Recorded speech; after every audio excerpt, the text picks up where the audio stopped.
Ce qui nous réunit aujourd'hui, c'est le thème suivant. À quoi servent les chercheurs? Lorsqu'arrivent des événements surprenants ou des phénomènes brutaux, on manque de mots, on manque de termes, on manque de terminologie. Et de temps en temps... à qui? Et les chercheurs qui ont labouré le terrain ont de temps en temps des réponses. Et quel meilleur terme que les populismes? Le mot s'est diffusé partout. Avant, on parlait des pays latino-américains, du péronisme. Et voilà qu'aujourd'hui, on parle aux États-Unis, au point que c'est une activité forte de Vincent. Tu as donc 5 minutes pour nous raconter comment tu interprètes l'émergence. Est-ce que c'est de la terminologie? Est-ce que c'est le fond? Est-ce que c'est le régime politique? Et sont les politiques ou non qui ont changé?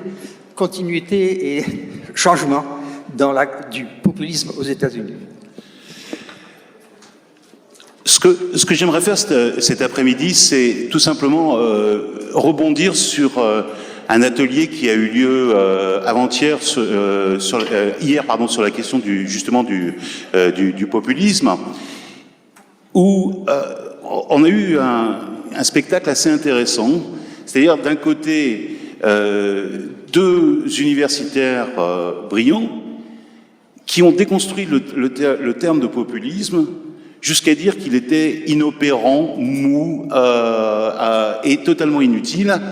Et la conclusion de la conversation, c'était que il fallait plus parler de populisme. Il fallait parler de régime populiste, il fallait parler d'autoritarisme, il fallait parler de néofascisme ou de tendance autoritaire. Mais le terme de populisme ayant été en quelque sorte capté par le discours médiatique, ce qu'on pourrait appeler le syndrome BFM ou le syndrome CNN aux États-Unis, c'est comme si la communauté universitaire devait s'en écarter absolument parce qu'il serait devenu soit galvaudé, soit inopérant, soit tendancieux.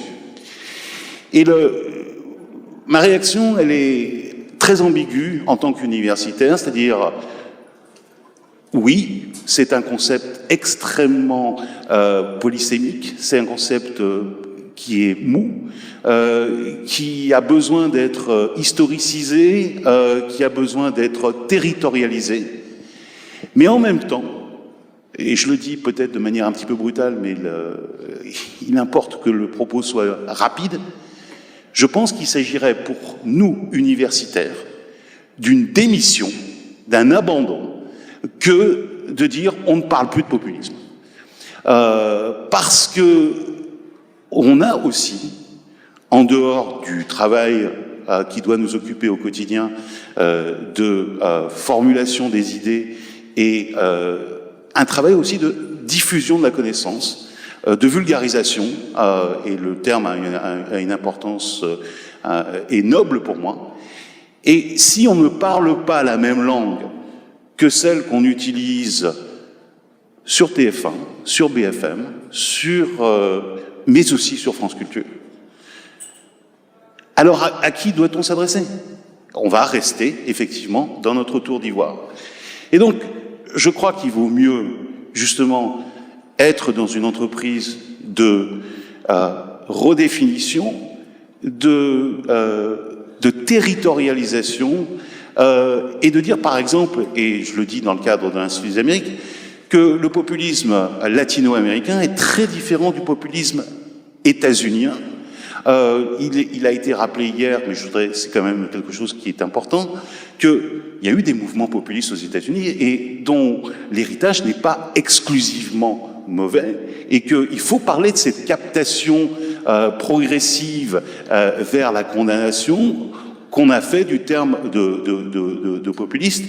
Et je vais dire quelque chose qui va sans doute horrifier quelques-uns d'entre vous, mais il y a eu, dans la campagne d'Emmanuel Macron en 2017, un certain nombre de traits ou de la rhétorique populiste qui ont été utilisés. Alors, plutôt que de condamner, je crois qu'il faut que nous nous emparions de ce terme de populisme et que nous le définissions à la fois dans sa version nationales, dans ses versions nationales, et puis dans ses aspects historiques.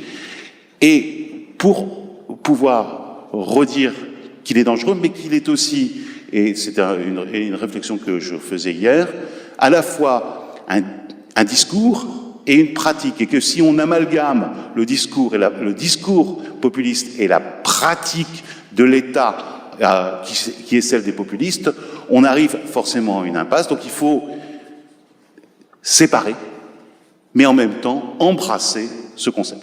Donc moi je voudrais continuer donc sur les États-Unis et dire peut-être aussi deux choses pour commencer ce tour de table ronde. D'une part, l'importance de l'opportunisme dans le populisme aux États-Unis aujourd'hui et dans l'ascension au pouvoir de Donald Trump, un opportunisme qui est basé sur sa capacité. Alors on peut parler de façon plus fine de la façon dont cette capacité a été mise en place, comment il a réussi quand même à capter un certain nombre de mécontentements qui existent aux États-Unis depuis très longtemps. Je voudrais rappeler par exemple que les taux d'approbation de ce que font les députés américains, Congress approval rates, sont extrêmement bas depuis des années, entre 20 et 30%. Donc ça, ça a été une autoroute aussi pour Donald Trump de dire, voilà, l'État ne fonctionne plus, le système législatif est depuis très longtemps sclérosé, et donc ça, c'est un premier opportunisme. Le deuxième élément sur lequel, bien sûr, il s'est largement appuyé, c'est sa dénonciation des médias traditionnels, et évidemment, là aussi avec une équation directe très contestable, mais puisque les médias traditionnels ne disent plus la vérité, je vais moi me mettre en contact avec le peuple grâce à Twitter, ce qu'il fait, ce qu'il continue à faire, et aussi je crois que c'est très important de voir ce qu'il a réussi à capter aussi, là aussi dans une façon d'opportunisme politique qui a cristallisé sa victoire, c'est la géographie des inégalités aux États-Unis. Et étant donné le système électoral américain qui est majoritaire à un tour, avec des élections indirectes du président, et évidemment gagner des États, c'est aussi important, voire plus important que gagner des voix, donc le vote populaire. Donc il y a là un paradoxe absolument extraordinaire qui est qu'un candidat dit populiste n'a pas obtenu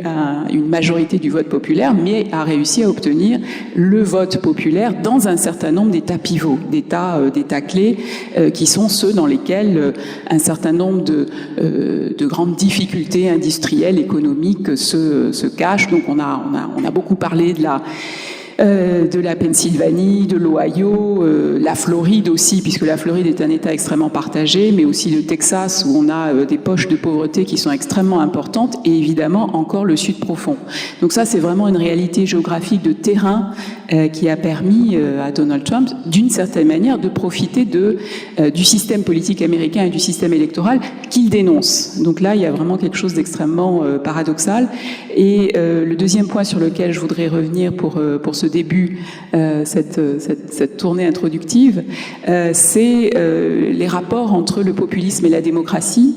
Et alors je crois que ce qui se passe aujourd'hui avec le fait que Trump est vent debout et attaque les attaquants d'une certaine manière, en essayant de remettre en cause toute possibilité qui est donnée de remettre en cause sa propre légitimité dans la procédure de destitution qui est en cours, évidemment ça c'est vraiment une façon pour lui d'expliquer que la démocratie américaine est défectueuse et d'utiliser des moyens aussi défectueux, puisque c'est repousser les limites du constitutionnalisme américain pour essayer de s'imposer. Donc je crois qu'il y a vraiment à la fois quelque chose de très opportuniste.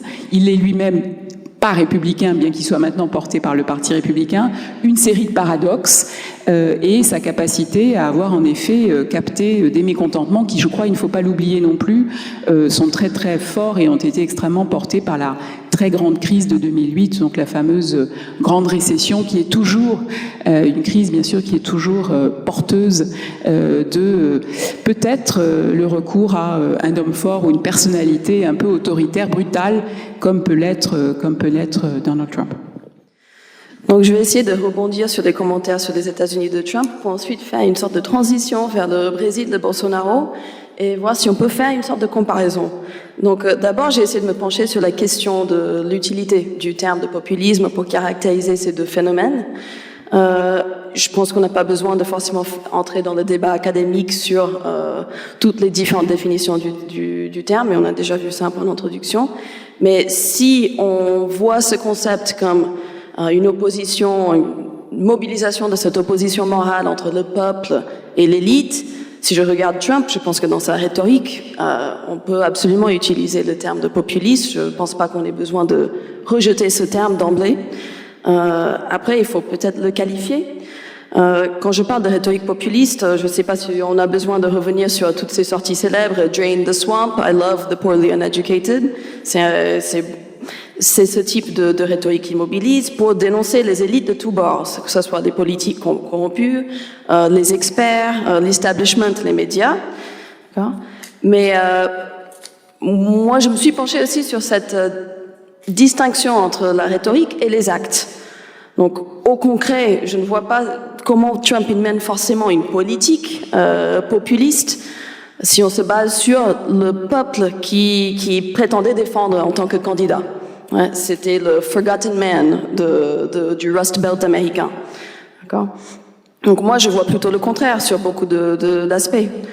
Que ça soit sur sa politique économique, par exemple, qu'on a vu qui était plutôt favorable au 1%, à cette élite qui prétendait justement dénoncer en tant que gouvernant.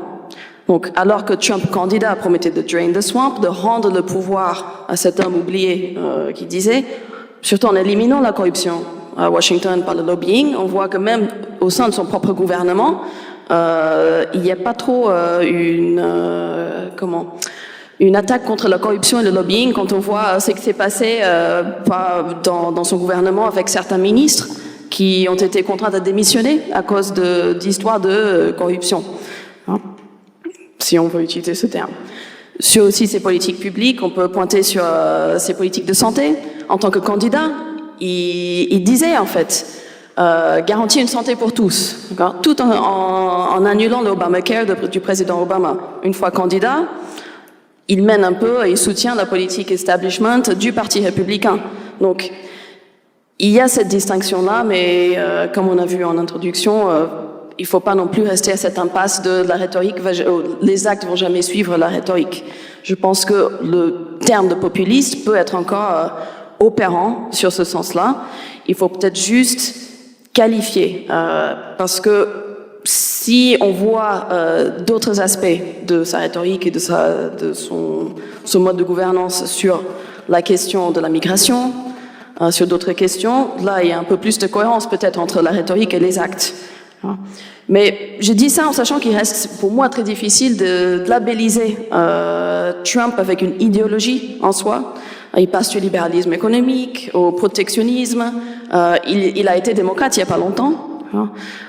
Donc, s'il a une idéologie, je vois plus quelque chose plus proche du nativisme, du nationalisme qu'on connaît tous, par ses sorties, par sa politique migratoire. Est-ce que ça, c'est forcément populiste ? Je pense qu'on peut parler de populiste autoritaire, populiste nationaliste. Il y a tout type de qualifications qu'on peut utiliser. Donc, si je passe sur une petite comparaison avec Bolsonaro, qui est une question très ambitieuse, et j'espère que mon collègue brésilien va m'aider un peu avec ça, je pense que la comparaison est très tentante de voir des parallèles partout, parce que leur style est tellement similaire dans le style rhétorique, accusatoire, informel ou franchement vulgaire, dans le sens de manque de décorum. Tous les deux, ils se rejoignent là-dessus. Les deux se présentaient comme outsiders, ce qui est encore plus paradoxal avec Bolsonaro, étant donné que c'était un député depuis presque 30 ans. Tous les deux se disaient lutter contre une élite corrompue. Donc oui, cette rhétorique est tout là aussi avec Bolsonaro, mais je pense que les contextes sont très très différents. La comparaison a des limites. Et je voulais juste faire un point pour aller sur la prochaine question qu'on va aborder après.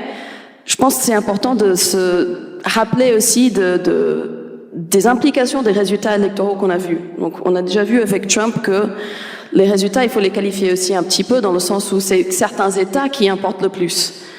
Et en plus, c'est un populiste qui n'a pas gagné le vote populaire, comme on a vu. Mais Bolsonaro, c'est quand même quelqu'un qui a presque remporté l'élection dès le premier tour. Donc ça, c'est quelque chose que je pense qu'on peut tenir en compte quand on parle des implications de ces résultats électoraux dans chaque pays, dans chaque contexte. Merci beaucoup. Rémi, de nous éclairer encore un peu plus sur le Brésil. Ah oui, c'est vraiment un contexte extrêmement complexe, mais très intéressant. Je crois qu'il y a plusieurs questions là qu'on peut se poser. La première, le populisme, oui et non.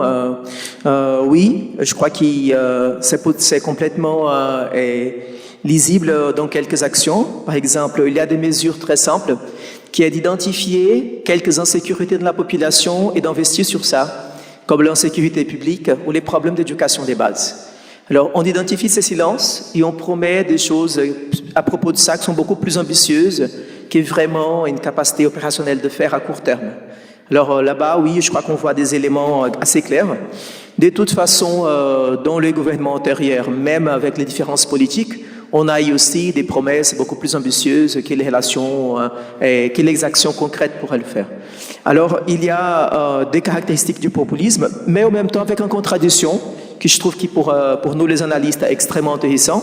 C'est la contradiction qu'on ne promet pas aux gens principalement des questions très proches de leur vie, très opérationnelles. Les discours promettent surtout la stabilité économique, promettent surtout l'organisation des dépenses publiques, promettent des questions très macroéconomiques qui ne sont pas nécessairement ce qu'on promet classiquement dans les populismes. Alors, il y a des éléments de ça pour dire que ça va améliorer la vie de tout le monde, mais d'autres éléments qui fouillent un peu l'évident et qui peut nous mettre dans une complexité d'analyse assez intéressante.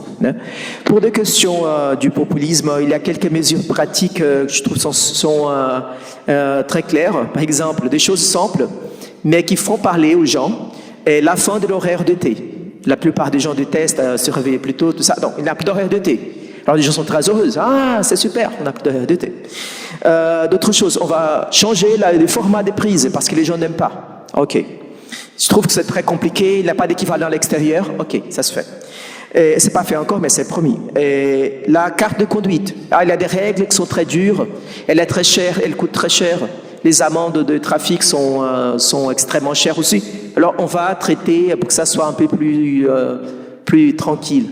Alors, il y a des mesures simples qui sont vraiment encadrées au populisme, qui, ça parle aux gens et ça fait plaisir aux électeurs, par exemple, qui ont fait ce choix, même si d'autres questions beaucoup plus graves sont laissées du côté.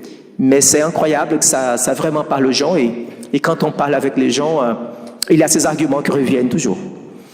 Là-bas, alors, il y a aussi la question de l'éducation des bases. Le Brésil a vraiment avancé dans les dernières 2 décennies dans plusieurs sujets, mais l'éducation des bases, l'éducation à la base est encore un grand problème. Alors, avec ces problèmes d'éducation, les mesures qui sont populistes aujourd'hui et qui ne seront pas demain, ça change très vite.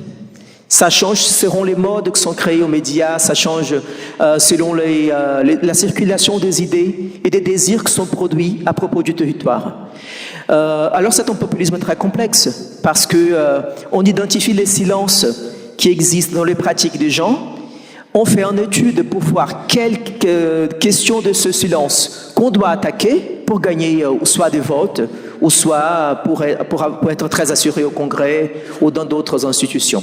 Et ça, moi, je ne parle pas seulement d'un parti, je parle que ça, c'est une dynamique assez connue au Brésil et qui, peut-être, ça explose maintenant dans quelques sujets. Et ça nous fait penser à des termes extrêmement intéressants, comme par exemple la sécurité publique, qui est un vrai problème au Brésil depuis longtemps.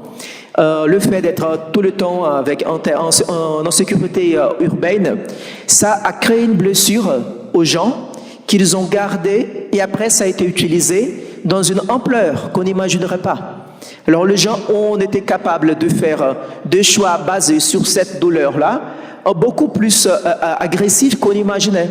Ils étaient prêts à faire n'importe quel choix pour essayer une solution, une promesse dans ce niveau-là. Alors, il y a, oui, des questions du populisme qui sont là-dedans, mais c'est aussi un scénario beaucoup plus complexe qui parle de l'histoire du Brésil, des questions historiques qui sont pas traité, analysé suffisamment dans le scénario politique, dans la scène politique, et aussi de comprendre quelles sont les caractéristiques et les conséquences de ces problèmes éducationnels que chaque politicien doit attaquer dans son époque, pendant la période préélectorale, pour créer une atmosphère qui attire des votes. Alors c'est vraiment complexe. On voit de relations avec les États-Unis et on parlera après avec les collègues d'Argentine aussi, les autres. Ouais.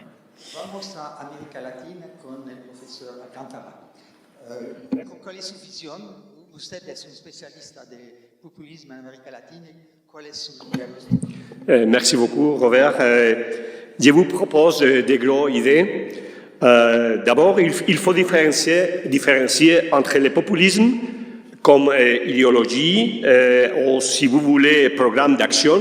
Avant-hier, Vincennes, il parlait de populisme en tel que rhétorique, ou comme régime politique, c'est-à-dire la pratique du populisme. Amérique latine a vécu des régimes politiques populistes depuis la deuxième moitié des années 30. Donc, nous parlons de 80 années d'expérience populiste. Et il y avait de très grosses différences. Presque tous les pays ont vécu un moment populiste.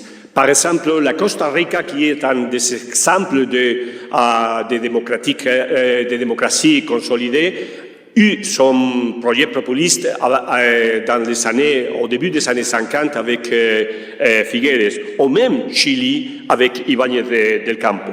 Donc, le populisme était partout.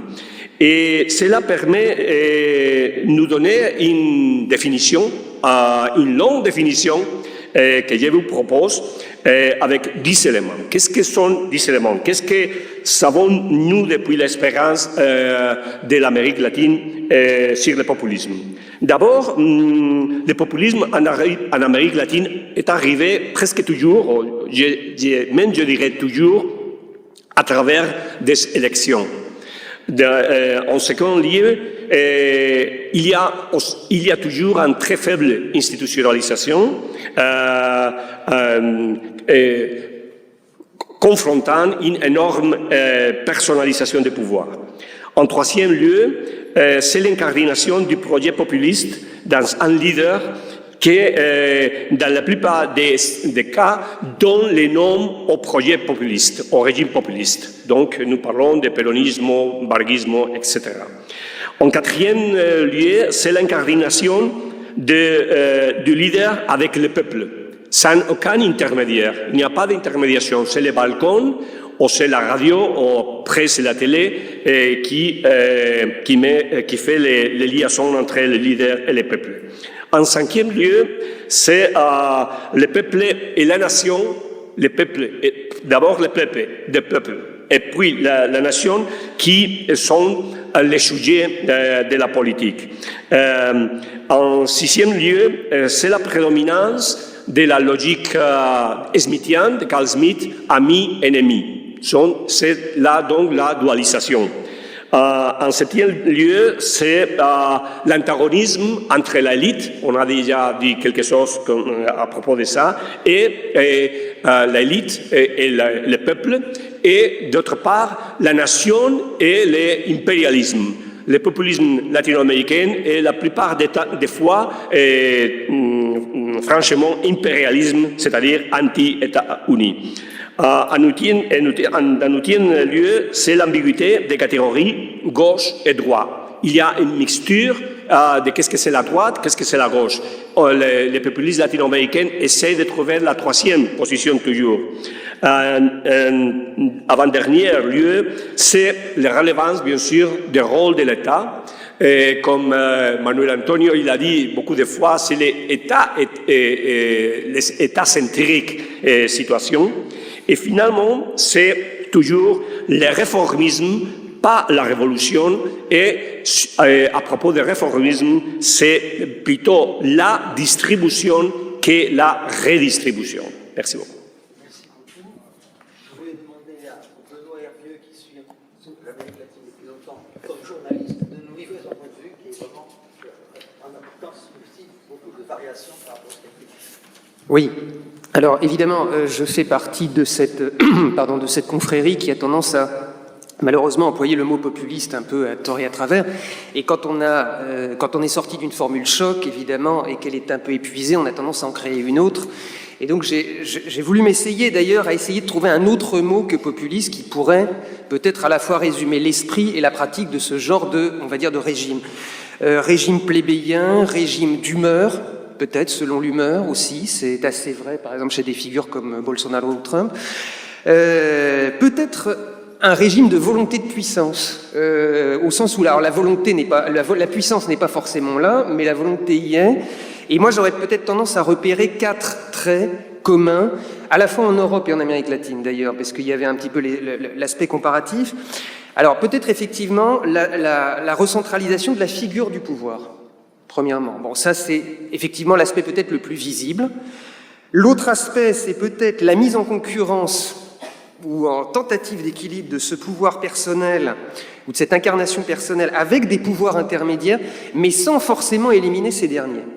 Et là, par exemple, je pense évidemment à une figure très populiste de ces dernières années. Hugo Chavez n'a pas, même s'il a inauguré avec son régime un moment constitutionnel, Hugo Chavez n'a pas supprimé les pouvoirs intermédiaires.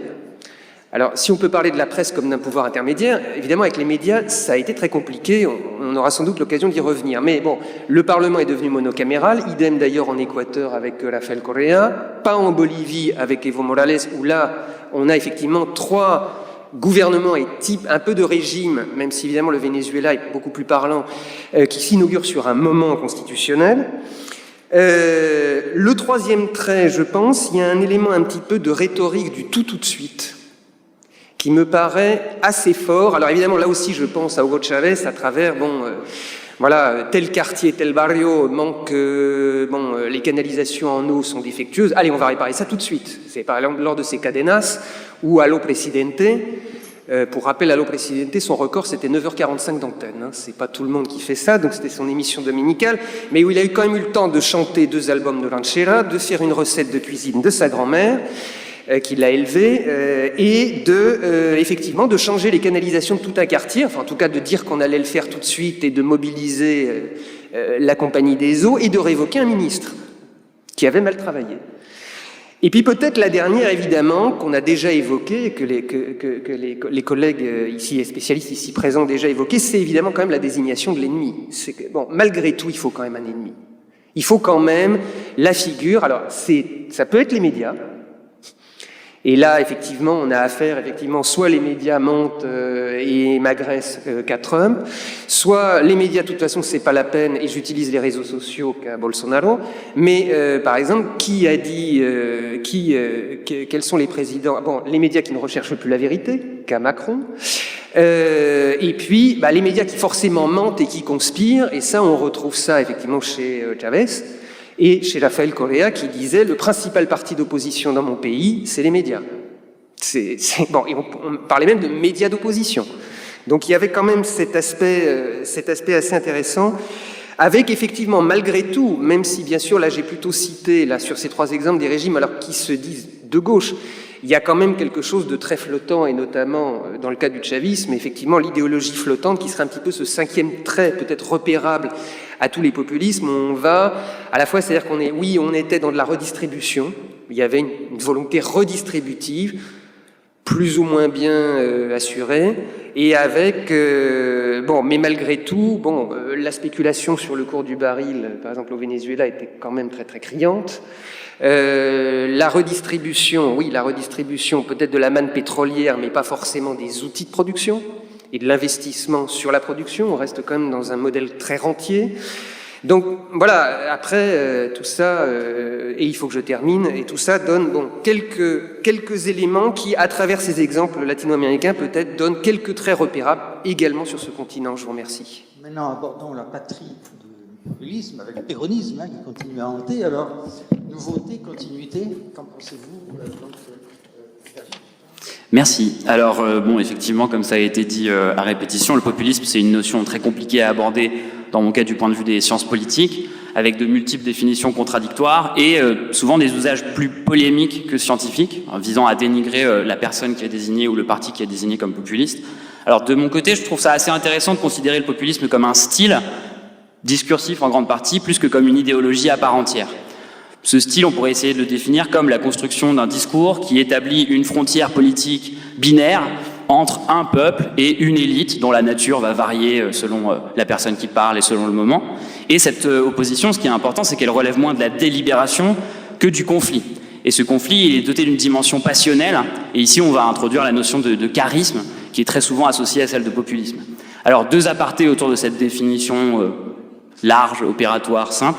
Premier aparté, c'est que le populisme, effectivement, il ne se manifeste pas en tant que tel, mais pour en rendre compte, il faut le qualifier.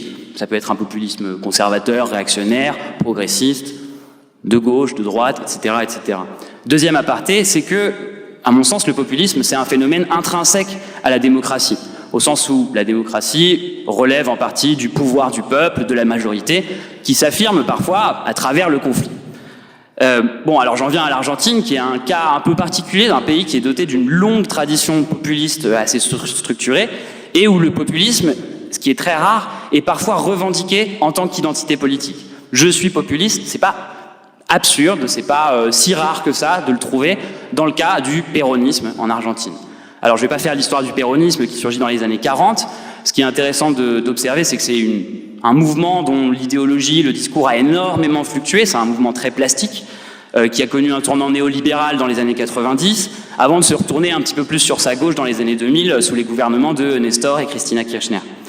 Et de ce point de vue-là, les années 2000-2010, elles ont été très marquées par le style populiste auquel je fais référence, dans la communication politique à la fois du kirchnerisme, mais aussi de ses opposants. Du côté du kirchnerisme, on a eu la construction d'une identité politique en opposition à un conglomérat composé par les élites économico-médiatiques, le néolibéralisme, les politiques impérialistes du FMI et également l'héritage de la dictature militaire. Donc tout ça étant présenté comme une sorte d'ensemble auquel doit s'opposer le groupe constitué par le kirchnerisme, héritier du péronisme. Ce qui est intéressant, c'est que de l'autre côté du spectre politique, le centre-droit dirigé par Mauricio Macri, qui a gagné les élections en 2015 en gagnant contre le candidat kirchneriste, a aussi joué dans une certaine mesure la carte du populisme. En 2015, Macri, qui vient d'une droite libérale non péroniste, ça on peut pas le nier, a cherché à se présenter moins comme l'incarnation d'une droite que l'incarnation d'une grande partie, d'une majorité en fait de la société civile, du monde de l'entreprise, etc., opposée à une classe politique présentée comme corrompue, très fortement associée au kirchnerisme, péronisme, et cette classe qui s'accaparerait les institutions contre la majorité sociale ou politique. Donc, même si des péronistes ont rejoint Macri dans sa campagne de 2015 et encore aujourd'hui, il y avait des éléments de réactivation d'un discours populiste dans son discours, en tout cas de 2015, à mon sens. Alors, qu'est-ce qui reste aujourd'hui de ce populisme en Argentine ? Je dirais à la fois tout et pas grand-chose. Si on regarde les deux principaux tickets présidentiels, on voit qu'ils sont composés aux 3/4 de candidats péronistes qui ont participé à un moment ou à un autre dans les gouvernements kirchneristes. Le ticket favori, Alberto Fernández et Cristina Kirchner, l'ex-présidente, est clairement situé dans le péronisme, dans un péronisme de centre-gauche-centre. Et en face, on a le président en exercice, Mauricio Macri, issu d'une droite non péroniste, mais qui a choisi comme candidat à la vice-présidence Miguel Ángel Pichetto, qui est un pur produit du péronisme et qui a travaillé avec le kirchnerisme dans les années 2000. Donc, de ce point de vue-là, le clivage populiste traditionnel, il est plus si illustratif que ça de ce qui se passe aujourd'hui en Argentine. Et ce qu'on a appelé, et ce qu'on continue d'appeler en Argentine la grieta, la fissure, le fossé qui sépare les kirchneristes des anti-kirchneristes, qui est très présent encore dans l'espace public et probablement dans les mentalités. Ce qui est intéressant de voir, c'est que la campagne électorale de 2019, elle a contribué à en tempérer un tout petit peu la portée. Si on voit le ticket favori dont je parlais avant, il est constitué par Alberto Fernández, qui a été un opposant au kirchnerisme depuis 2008, mais qui s'est associé à Cristina Kirchner dans sa candidature. Et ils sont par ailleurs accompagnés de toute une série de membres du péronisme dissident, voire de candidats plus de gauche social-démocrate comme Fernando Pino Solanas, qui a été un opposant aussi assez systématique au kirchnerisme. Donc de ce point de vue-là, la binarité kirchnerisme-anti-kirchnerisme, elle fonctionne plus très bien pour expliquer ce qui se passe aujourd'hui. Et par ailleurs, on peut aussi noter le fait que le discours du candidat Alberto Fernández, il est moins dans une logique de confrontation que dans un discours assez conciliant, à la fois vis-à-vis de ses opposants, bon, surtout maintenant qu'il est quasiment assuré d'être élu, mais aussi vis-à-vis du FMI, auquel il n'oppose pas un discours extrêmement radical ou brutal, et on pourrait plus l'associer à une logique de discours attrape-tout, finalement assez classique de la politique démocratique, qu'à une logique populiste. Donc voilà, on voit des signes que l'Argentine, à mon sens, ne vit pas un moment particulièrement populiste.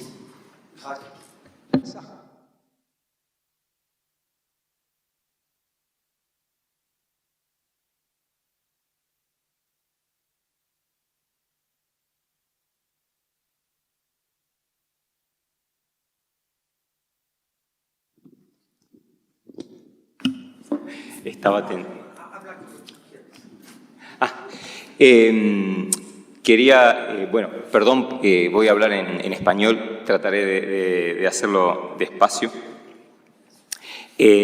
También quisiera complementar algunos de los conceptos que recién había dicho el colega sobre el peronismo.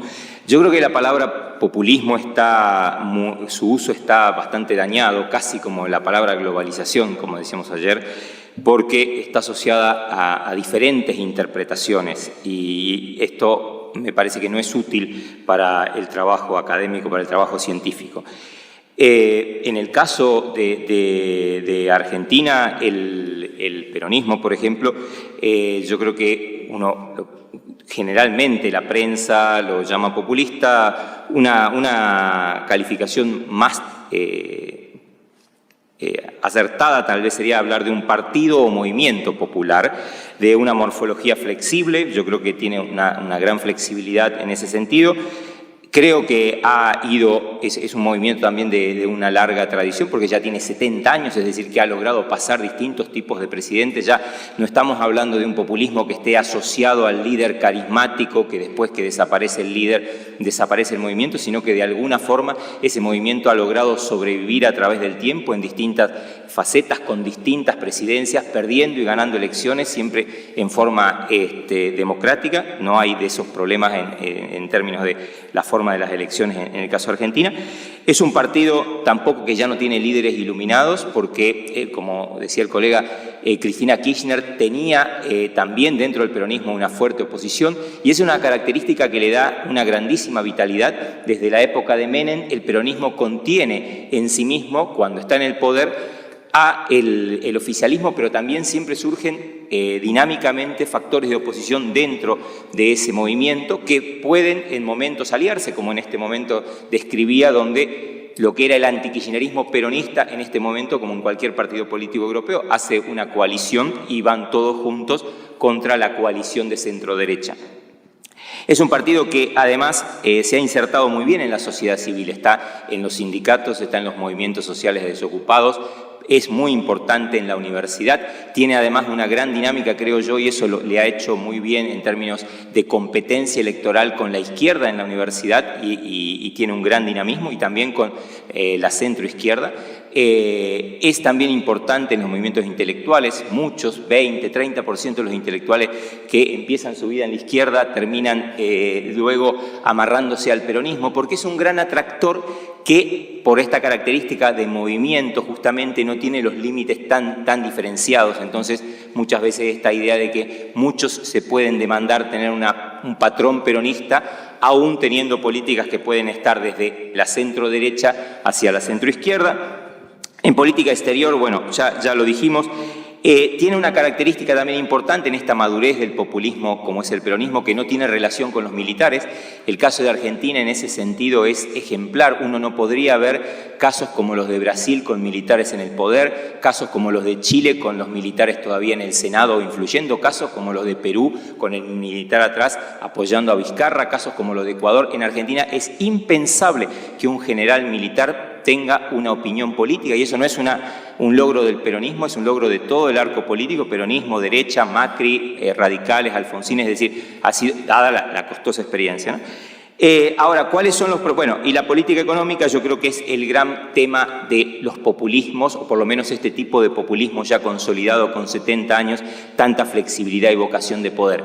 que tiene algún discurso que puede ir, como vimos con Menem, hacia la centro-derecha e implementar el consenso de Washington, o como vimos con Kirchner, ir por una especie de centro-izquierda parecida tal vez a la del PT o a la de Evo Morales. Pero yo creo que ahí está el gran problema del populismo. Tenemos movimientos que quieren ser heterodoxos, pero no logran tener políticas económicas totalmente consistentes. Entonces, ese es un gran desafío para populismos ya consolidados o que no tienen que ir a buscar credenciales democráticas o institucionalistas, sino que creo que en este momento la mayor falla de un populismo como este que estamos hablando, que sería el peronismo, tiene que ver con la capacidad de encontrar una política económica que sea sostenible, que cada vez que intenta hacer redistribución o políticas industrialistas, se encuentra con economías que ahora son mucho más abiertas, con sociedades que demandan ser mucho más abiertas, y entonces enseguida se encuentra con lo que llamamos los economistas la restricción externa, es decir, la imposibilidad de financiar ese crecimiento en economías abiertas. Así que creo que ahí está el gran desafío, que es la relación entre estos populismos en economías mucho más abiertas y globalizadas. Comme vous avez été très discipliné, j'en profite pour donner la parole à quelqu'un qui a contribué à organiser cette table ronde, Carlos Chastel. Et je vais demander à Michel Desborca de relancer la discussion. Oui. Il a présenté un tout petit peu tes propres thèmes sur l'Europe. Vous voyez, on est parti Amérique latine. Donc 5 minutes. Voilà, je voudrais ajouter une autre pièce au dossier en revenant un petit peu sur la question posée par Robert, et globalisation et populisme, et en regardant la question d'un double point de vue économique et politique. Alors, télégraphique, globalisation en crise, avec les promesses non tenues, puisque la globalisation était internationalisation, mais aussi modernité, progrès, croissance, après la crise 2007-2008, et son déploiement international, croissance médiocre au niveau général du monde, y compris dans les zones qui avaient une croissance très forte. Ça commence à toucher l'Asie également, même si la Chine croît à 6%, même si les États-Unis ont soutenu la croissance, mais qui ne revient pas au niveau avant 2007, véritablement, avec beaucoup d'endettement et avec une croissance très forte des inégalités, dans le monde occidental notamment, qui est le monde démocratique, où effectivement le populisme s'exprime, parce que c'est évidemment d'une manière intrinsèque lié, je partage ça, à la problématique démocratique. Donc, première question, des problèmes de répartition des revenus, des croissances médiocres, d'anticipation défavorable.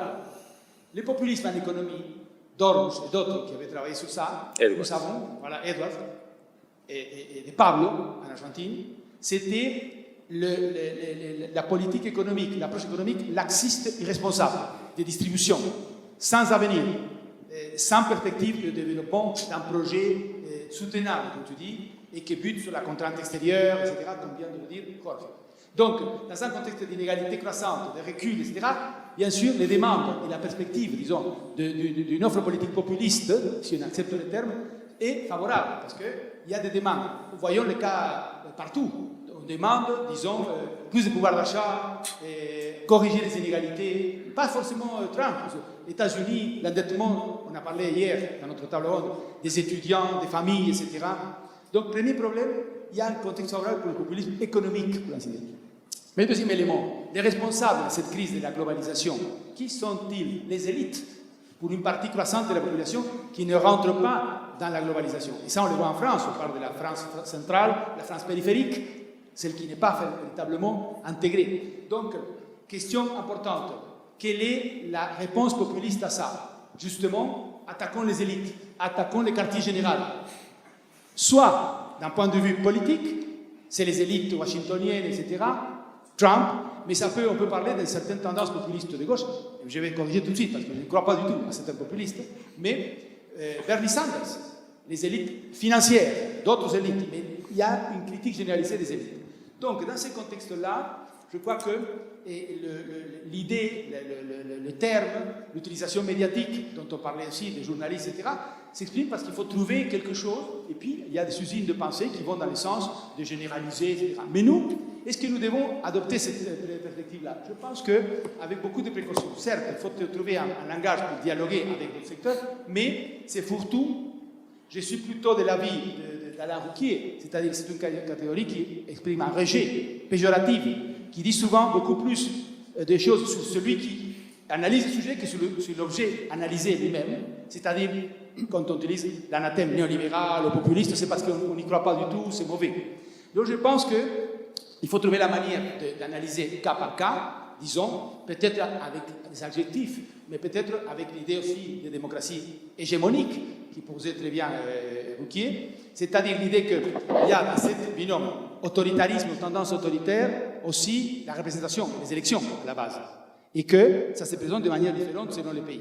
Dans le cas concret, je termine là, de l'Argentine par exemple, l'actualité que je suis de près, évidemment, la dernière minute, le last minute, hein, ok. Je pense que ça peut être une grille d'analyse erronée. C'est-à-dire que c'est tellement, comme l'antikirchnerisme, ce clivage est un peu dépassé, presque aujourd'hui, même si on va le présenter, etc. Je vais vous dire une chose. Pour moi, disons, dans ces conglomérats qu'on pourrait considérer populistes, peut-être le secteur hégémonique est un secteur social-démocrate. Par exemple, si vous considérez les propositions et les analyses et ce que veut développer le projet d'Alberto Fernandez, c'est plutôt l'Uruguay. C'est notre exemple. Alors l'Uruguay, ce n'est pas populiste, que je sache. Non? Voilà. Je voulais profiter de la présence de Michel et Orca pour qu'il étende même, tu dis l'Europe. Alors, est-ce que tu pourrais nous décrire un tout petit peu ta vision à toi? Tu vas rester longtemps et puis après adresser des questions à tous les panélistes. D'abord ta vision et puis tes réactions à tout ce que tu as entendu.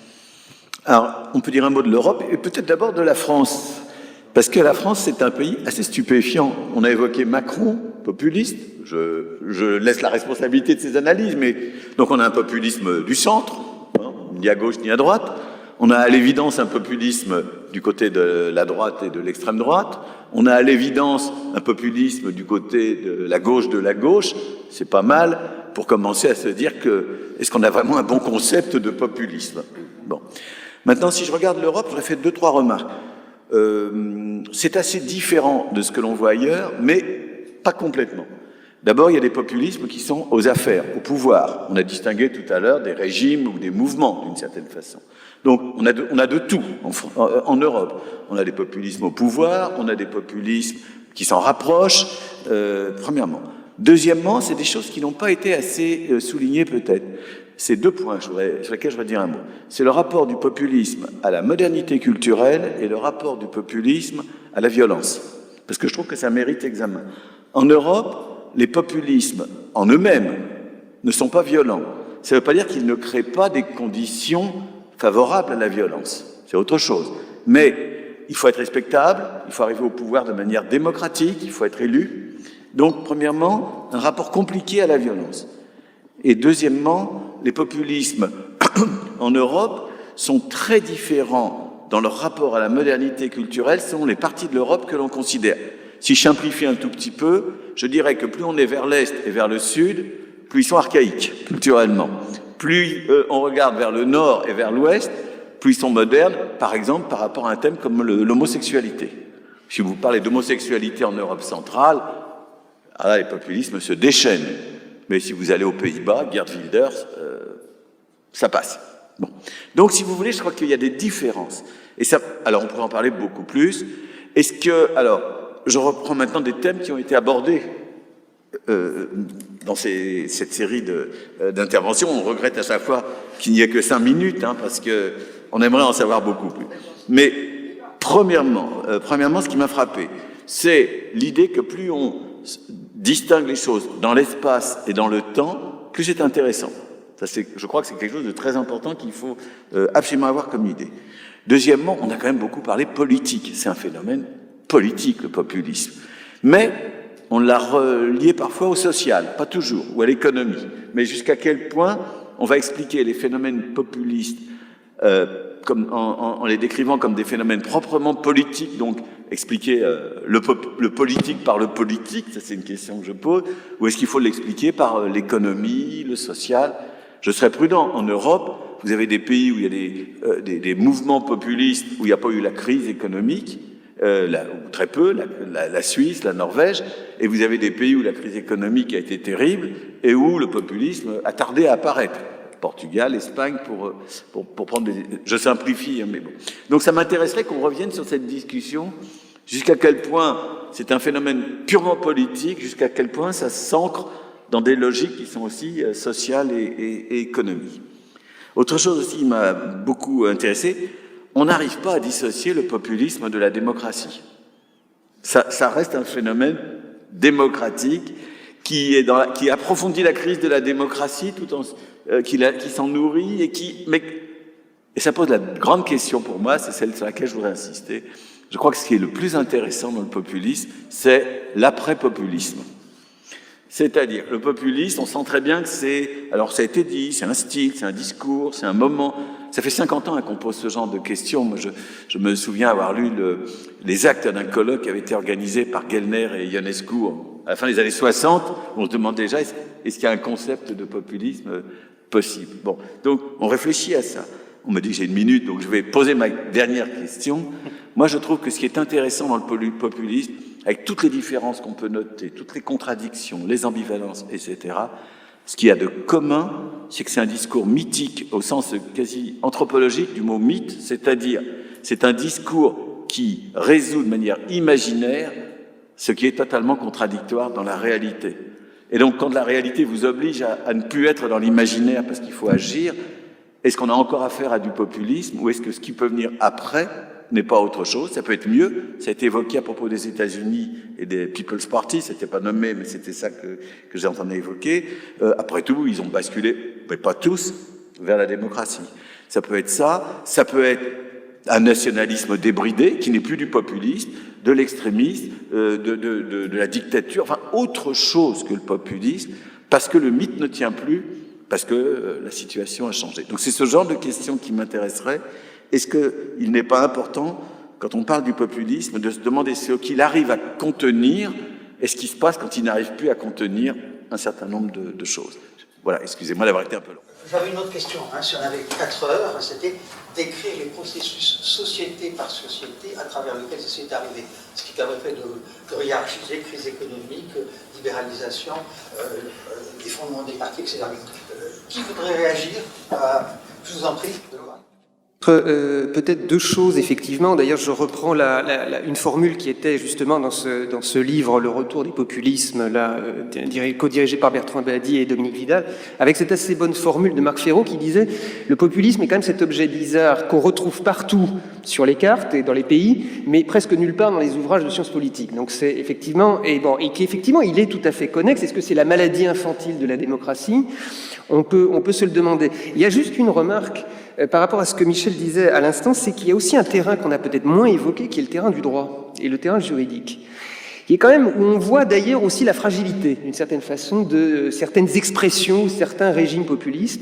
C'est-à-dire que pardonnez-moi le mot, mais c'est quand même chiant, la règle juridique. C'est-à-dire qu'il faut, il faut déjà accepter de l'appliquer aux autres. C'est bien pour ça, je reprends par exemple, et c'est d'ailleurs ce qui explique aussi la situation de ce pays en ce moment, dans le cas vénézuélien, la constitution de 1999 de Chavez a fait l'objet d'un consensus important, et d'ailleurs, voilà, beaucoup de gens qui sont ensuite passés à l'opposition l'avaient voté, et puis tout d'un coup, on se rend compte qu'il y a quand même un certain nombre de principes qu'il va falloir appliquer à tout le monde de la même manière, et outre qu'on change le système de nomination des juges suprêmes, on amende la Constitution tous les jours. Donc le problème, c'est que le corpus juridique a tendance aussi à s'effilocher. Voilà, c'était un peu une parenthèse, mais il me semble que l'aspect juridique est important par rapport à l'approche du phénomène populiste. Voilà. Christine, Vincent. Très brièvement, un petit ajout, et qui fait aussi le lien entre le Nord et le Sud, c'est le fait qu'il faut, quand on utilise le terme de populisme, regarder qu'il correspond toujours, me semble-t-il, à un affaiblissement, un délitement des partis politiques, et qu'il n'y a pas un seul populisme qui apparaisse dans un contexte de partis politiques sains, structurés et puissants, qui s'accompagne par ailleurs aussi du délitement des syndicats. Et d'autre part, si vous couplez ça avec des dysfonctionnements institutionnels, et là pour le coup, les États-Unis sont parfaitement illustratifs, un Congrès qui est aujourd'hui véritablement un l'étiage en termes de production de textes législatifs significatifs, plus 2 partis politiques qui sont l'un et l'autre, pour des raisons différentes, dans une crise profonde et délétère. Et là, on a les conditions d'apparition du populisme, d'abord comme discours, mais on reste dans un cadre constitutionnel qui est lui-même très résilient, et que de ce fait, cette résilience du cadre constitutionnel permet d'arrêter pour le moment aux États-Unis le populisme à un discours, mais n'est pas encore une pratique du pouvoir, d'autant que les populistes ne sont pas capables, tels que Trump, de mobiliser une analyse populiste pour déployer des politiques. Donc, Christine ? Oui, je voulais simplement dire deux choses en réaction et je vous remercie à vos très intéressantes remarques. Dans les causes profondes et les causes immédiates de l'arrivée au pouvoir de Trump, je pense qu'il faut absolument citer la première très profonde fissure qui a entravé le Parti républicain aux États-Unis, c'est l'apparition en 2009 du Tea Party. Et donc ça, c'est vraiment une fissure réactionnaire très forte qui, d'une certaine manière, est une porte d'entrée ensuite d'un Trump qui n'est pas républicain, qui n'appartient à l'époque à aucun parti, dans ce parti républicain complètement désuni. Donc je crois que c'est un élément important à utiliser. Je vous remercie aussi d'avoir mentionné l'élément culturel, et je crois qu'il y a aussi un élément très profond aux États-Unis. Je crois que on a tous vécu ça. C'est la question du politiquement correct. Et on a ici avec Trump quelqu'un qui est vraiment, mais vraiment dans une position totalement anti-politiquement correcte, évidemment dans ses actes, dans ses propos. C'est vraiment la coexistence là d'un tissu culturel qui s'est développé depuis des années autour du politiquement correct, et d'avoir un Trump qui dit à Hillary Clinton dans chacun des débats qu'il opposait à elle, lock her up, c'est-à-dire foutez-la en tôle, avec ces termes-là. Donc je crois que c'est vraiment aussi un élément très important qui ouvre la voie, en fait, sur ce qui s'est passé ensuite.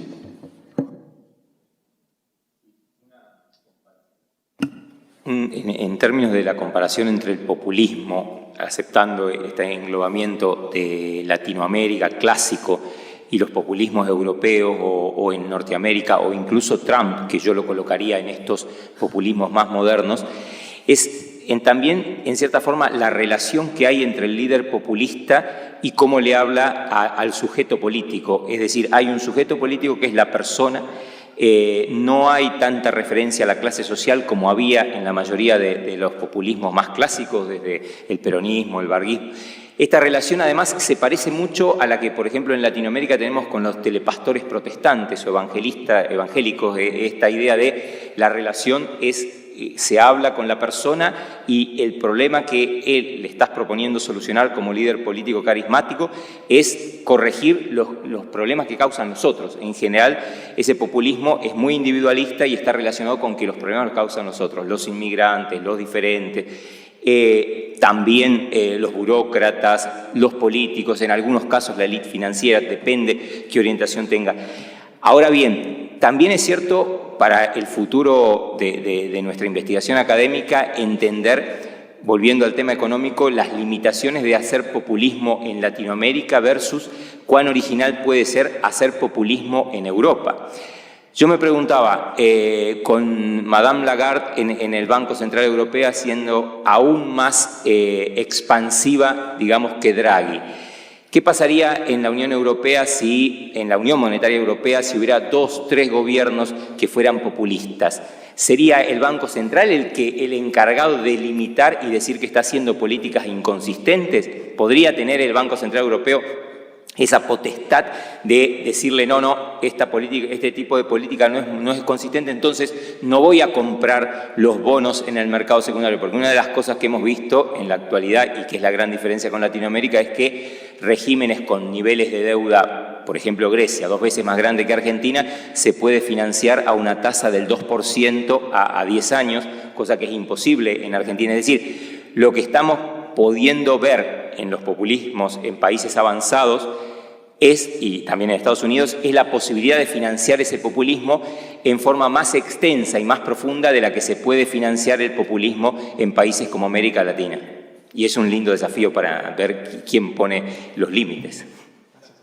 Vous avez devant vous des tas d'experts avec beaucoup compétence, à vous de poser toutes les questions qui vous brûlent. Micro. Vous avez commencé à évoquer le domaine de la dimension migratoire, mais quel est le rapport entre populisme et la crise migratoire internationale? Elle est globale, elle est mondiale. Et est-ce que dans le contexte latino-américain, c'est extrêmement différent du contexte européen et par rapport aux États-Unis et encore accessoirement au Canada, où il commence à y avoir une mouvance de réflexion dans ce domaine?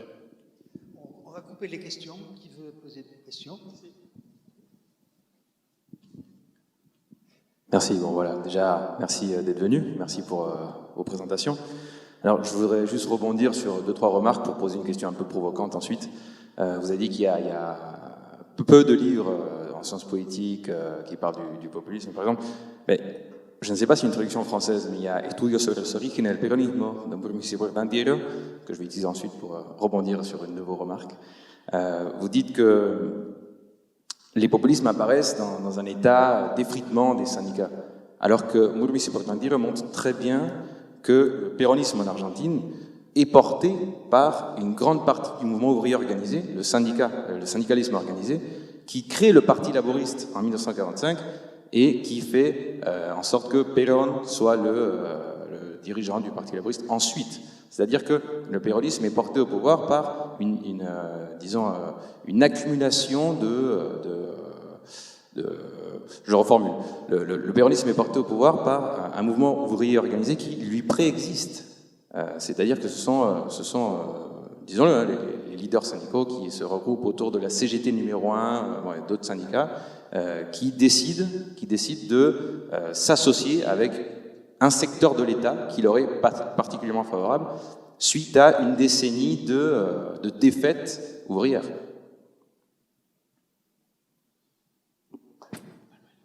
Qui veut répondre, professeur?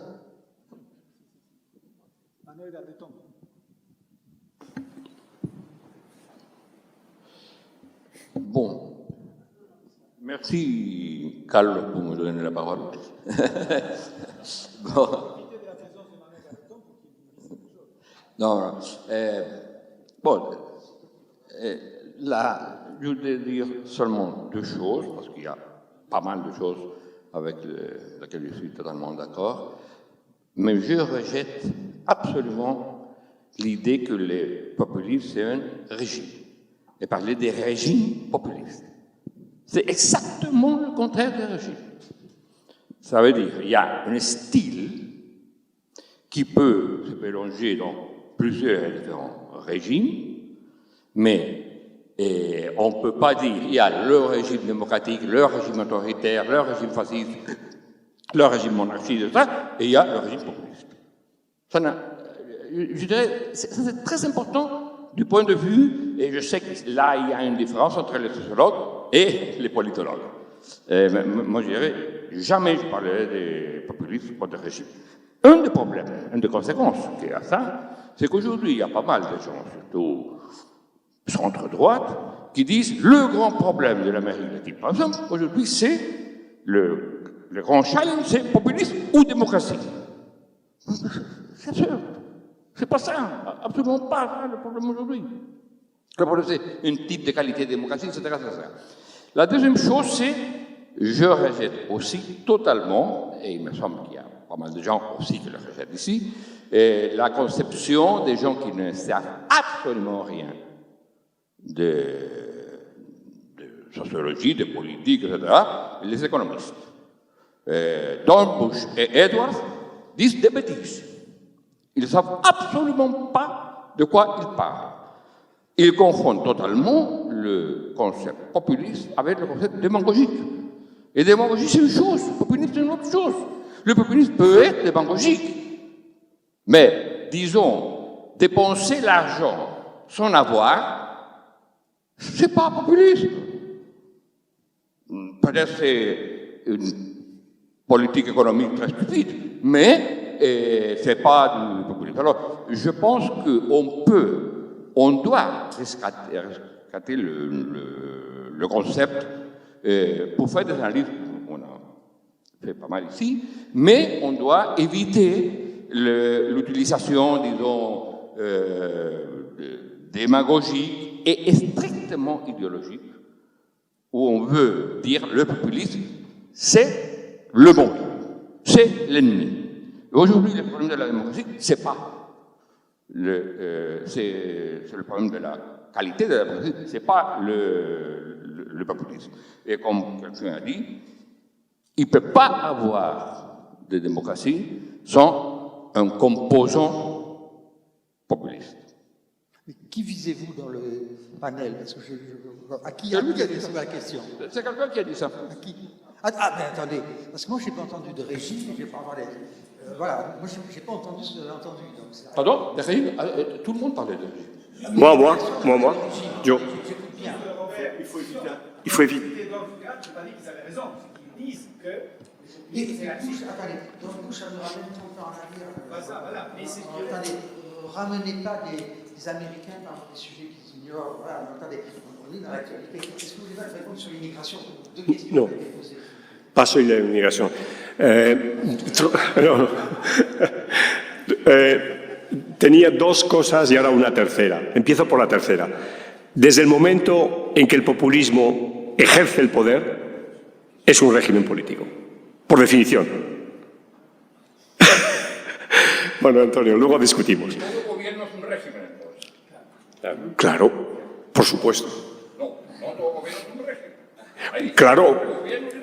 No, bueno, Vicent, al principio dijiste algo muy importante. Los politólogos tenemos responsabilidad de responder a los medios de comunicación, por ejemplo, a la prensa, a los tertulianos, como decimos, cuando utilizan la palabra populismo.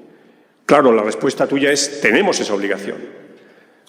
Pero yo he hecho una provocación con mi definición de populismo.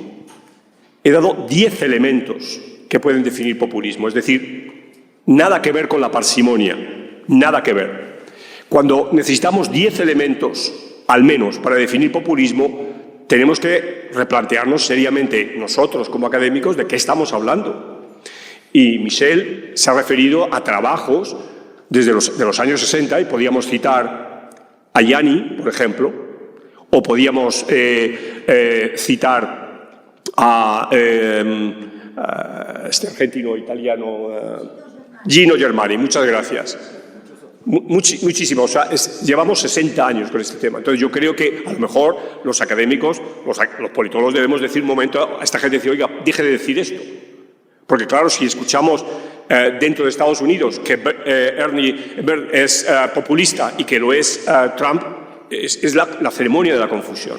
Este es un primer punto. Segundo punto, la globalización. Yo creo que la globalización tiene un aspecto que ha triunfado y que está lejos de decir que sea el fracaso, que es el aspecto cultural.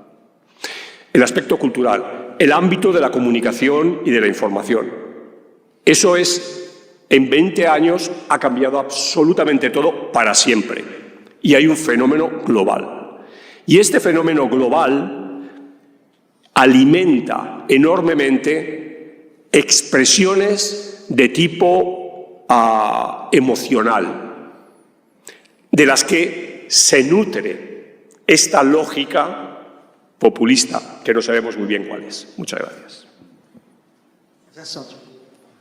Oui, très brièvement pour répondre à votre remarque qui m'a semblé très juste. En même temps, elle va complètement dans le sens de ce que je disais, c'est-à-dire que quand je parle de faillite des partis politiques et des syndicats, je parle de ce qu'un sociologue et politiste américain qui s'appelle Jonathan Rauch décrit comme la désintermédiation, c'est-à-dire la faillite des corps intermédiaires. Or, il me semble que l'exemple que vous apportez, à savoir celui d'un syndicat qui a essentiellement pour objet de porter l'un des siens au pouvoir, n'est plus un corps intermédiaire, et donc on peut bien parler de faillite des corps intermédiaires.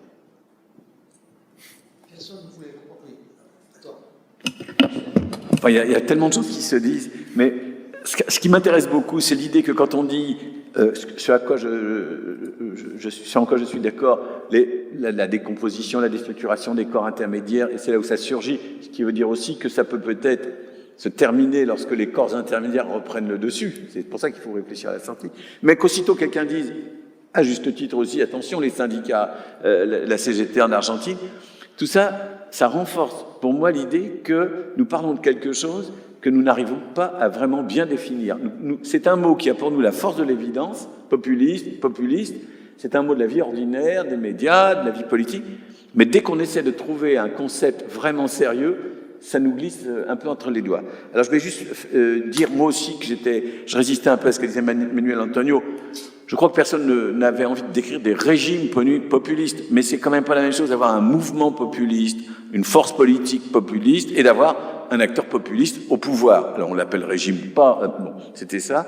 Et puis je voudrais juste dire aussi que il y a deux auteurs dont on n'a pas parlé. Il faut au moins que leur nom soit prononcé. C'est les auteurs avec qui je suis en désaccord, mais qui m'intéressent beaucoup. Tout le monde n'est pas à dire que le populisme est négatif. Si on dit Laclau, si on dit Mouffe, on évoque aussi des analyses positives d'un certain type, en tout cas, de populisme. Peut-être une remarque rapide sur la question. Excusez-moi, c'est juste par rapport à la question migratoire, parce que vous avez effectivement posé cette question, et je m'étais un moment penché sur le sujet. Il y avait, alors, par rapport alors, on va dire les gouvernements ou les présidences populistes de ces dernières années, là, il y a quand même une assez grande différence, il me semble, entre l'Europe et l'Amérique latine sur ce terrain. C'est-à-dire que la rhétorique quand même du rejet du migrant. Alors attendez, attention, ça n'est pas vrai partout. C'est vrai que c'est en train d'évoluer, et notamment, alors on le voit effectivement avec la crise vénézuélienne, avec l'immigration haïtienne qui a beaucoup changé la donne dans un certain nombre de pays. Et par exemple, un homme qui est issu normalement de la gauche, même si, alors là, justement, figure assez attrape-tout qu'est Daniel Ortega au Nicaragua, ça commence à devenir problématique par rapport effectivement aux migrants, notamment je pensais aux Haïtiens, vénézuéliens, parfois colombiens aussi, moins, mais bon, il y a quand même aussi un début de stigmatisation, mais qui évidemment n'est pas forcément sur le même registre que dans les discours, on va dire, des mouvements populistes européens. D'autre part, et ça me permet peut-être de faire le lien avec un autre aspect qui me semble intéressant quand on parle de nationalisme par rapport au populisme. Peut-être que les concepts sont risqués, tu me diras, Michel, mais c'est-à-dire que j'ai l'impression qu'il y avait quand même, dans le cas, par exemple, des populistes de la vague des gauches des années 2000-2015 en Amérique latine, et notamment, encore une fois, dans le cas vénézuélien notamment, une sorte de nationalisme, mais centrifuge, avec un peu l'idée de la restauration de la patria grande à la Bolivar, etc. Alors que le nationalisme des mouvements qui ne sont pas forcément au pouvoir du côté européen serait plutôt centripète, au sens où alors là, on est plutôt dans une logique de repli, même si après, il y a des alliances politiques qui peuvent se jouer au niveau international. Sous réserve. J'aimerais aussi faire une remarque rapide sur la question migratoire. C'est qu'au Brésil, généralement, cette question n'est pas très forte historiquement, et ça n'a pas été très utilisé comme sujet du populisme, mais on voit très récemment, avec la migration vénézuélienne, l'utilisation de la question migratoire dans le menu de questions populistes, et pas seulement pour le gouvernement, mais aussi dans un discours qui s'est construit dans la population. Au nord du Brésil, au nord-ouest du Brésil, là au Roraima, on entend souvent les gens qui sont provenants en disant « Ah, notre souveraineté est en cause, nous avons des problèmes à cause de ça », et commencent à placer sur l'immigration des problèmes qui étaient déjà là, qui avaient déjà d'autres raisons, qui existaient déjà depuis quelques décennies, mais par un miracle, ils sont tous devenus un problème attribué à la migration. Alors, ce phénomène est vraiment nouveau au Brésil. Ce n'était pas un sujet fort d'analyse populiste, mais ça commence à être provocatif. Qui voudrait poser d'autres questions? Je vous en prie. Moi, je suis historienne, pas sciences politiques ou sociologie, et les historiens de l'Amérique latine, nous avons déjà incorporé qu'il y a eu une période historique populiste en Amérique latine. On n'a plus de problème pour identifier la période. C'est la période historique des années 30, 60, grosso modo, et on l'appelle la période populiste de l'histoire latino-américaine quand on essaye de faire une chronologie. Première question. Deuxième, pas question, une remarque. Et deuxième, vous n'avez pas parlé une seconde des cultures politiques. Vous parlez des politiques, mais la culture politique, la façon de faire de la politique, la culture qui laisse un ensemble de formes, valeurs, caractéristiques, la période historique populiste en Amérique latine a créé une nouvelle culture politique dans presque tous ces pays-là. Et cette culture politique est celle avec laquelle on fait de la politique aujourd'hui. On ne peut pas faire de la politique aujourd'hui si on ne fait pas avec les ingrédients de cette historique culture. Qui veut répondre? Allez-y. Oui, sur la culture politique populiste, je pense que c'est un élément fort, mais en même temps, est-ce que c'est vraiment explicatif de parler de culture politique populiste, ou est-ce qu'il ne faut pas prendre cas par cas, par exemple dans le cas de l'Argentine, la culture politique péroniste, où effectivement on peut identifier un objet qui va être peut-être plus explicatif que de parler de culture politique populiste. C'est une réponse-question que je pose là. Et je voulais rebondir sur la question de régime populiste, qui me paraît effectivement très problématique à utiliser, et à mon sens, alors je défends ce que j'ai dit tout à l'heure, le populisme comme style, discursif, etc. À mon sens, il peut être présent dans n'importe quel régime et dans n'importe quel gouvernement. Il y a une potentialité populiste qui peut être présente dans le discours politique de n'importe quel acteur. Et à mon avis, elle apparaît, elle disparaît, elle augmente, elle redescend. Et en un sens, ça a été dit à un moment donné, Macron, est-ce qu'il n'y a pas des éléments de populisme dans son discours? Pourquoi pas? Est-ce que Trump est nécessairement condamné à rester un populiste? Pas certain. Peut-être que si justement les clivages politiques, les relations politiques aux États-Unis se réorganisent autour d'options qui pourraient être qualifiées de populistes dans les deux sens, ça n'aura plus aucun sens de parler de ça. Et peut-être que le cas d'Elizabeth Warren, qui peut-être va devenir la candidate démocrate, ça permettrait de réarticuler aussi ce clivage politique aux États-Unis, et Trump serait simplement un candidat de droite et contre une candidate de gauche peut-être. Donc voilà. Et il me semble que le populisme, il y a la question des exceptions aussi que pointait Pablo. Est-ce que c'est quelque chose qui émerge quand les syndicats disparaissent ou les corps intermédiaires disparaissent? Bon, mais il y a l'exception des syndicats en Argentine. Et il me semble que le problème du populisme, c'est qu'il y a une vocation explicative, une vocation typologique très souvent, et donc nécessairement, à chaque fois, il y a des exceptions. Donc là, ça pose la question essentielle de, bon, est-ce que ça nous permet de comprendre quelque chose? Peut-être qu'on peut s'en servir jusqu'à ce point-là, et à un moment donné, effectivement, ça ne sert plus à rien, et on peut passer à autre chose et parler des cas concrets ou d'autres sous-familles qui existent à l'intérieur du populisme. Donc là, il y a une aporie fondamentale, je pense, au sens que le populisme, on ne peut plus trop s'en passer, parce que tout le monde en parle, donc il faut qu'on arrive à dire quelque chose à propos de ça. Et en même temps, peut-être que ça ne sert pas à grand-chose. Et en un sens, ça peut être relié au concept de totalitarisme aussi, qui à un moment donné a pu défrayer la chronique de la même manière. Merci. Non, bon. Je pense que j'ai une voix qui porte. Je voudrais revenir sur l'hypothèse qu'a avancée Michel sur la dimension mythique, disons des phénomènes qu'on appelle, pour lesquels on mobilise le vocable de populisme. Ça me semble assez intéressant du point de vue d'un raisonnement économique, disons. Au-delà, bien évidemment, des styles, des régimes, etc., qui sont des questions plus propres, où l'outil de la science politique va être mobilisé, mais en tous les cas, en ce qui se concerne, disons, la perspective comparative qu'on peut faire dans le cadre populisme et globalisation entre Amérique latine et Europe, je me dis qu'en tous les cas, on a